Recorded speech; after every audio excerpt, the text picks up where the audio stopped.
চলো আমরা সবাই মিলিয়া প্রেম ধ্বনি দেই। বলিও পেহে চেহে কহো শ্রী রাধে কৃষ্ণ বলি। হরে কৃষ্ণ।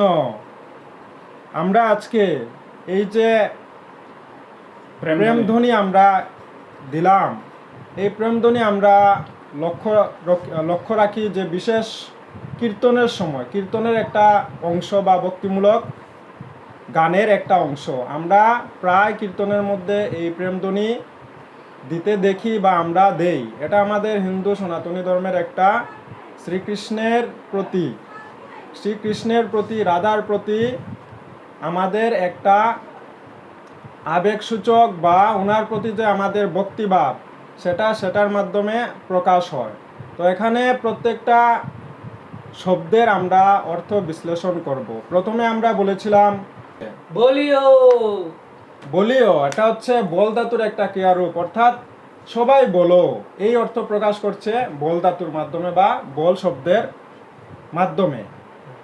এরপরে দ্বিতীয় যে শব্দটা হচ্ছে প্রেহে, অর্থাৎ প্রেমের সাথে বলার জন্য অনুরোধ রাখা হচ্ছে। তৃতীয় যে শব্দটা হচ্ছে চেহে, অর্থাৎ কোনো কিছু চেয়ে। কার কাছে? শ্রী রাধা কৃষ্ণের কাছে, ভগবান শ্রী রাধা কৃষ্ণের কাছে।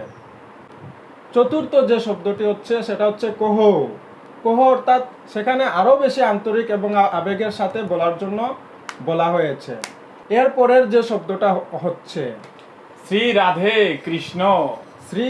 কৃষ্ণ, অর্থাৎ আমাদের শ্রী রাধিকার কথা এখানে বলা হয়েছে। শ্রী অর্থাৎ সম্মান দিয়ে শ্রী রাধিকাকে অনুসরণ করা হচ্ছে এবং ভগবান কৃষ্ণকে অনুসরণ করা হচ্ছে, যিনি এই জগতের সৃষ্টিকর্তা। এবং লাস্ট যে শব্দটা হচ্ছে সেটা হচ্ছে সবাই বলে, সবাই একসাথে আমরা বলো হরি। অর্থাৎ এই যে এই পংক্তিটা যে কোনো ভক্তিমূলক গানের মধ্যে ব্যবহার করা হয় শ্রী রাধা এবং কৃষ্ণকে অনুসরণ করার জন্য।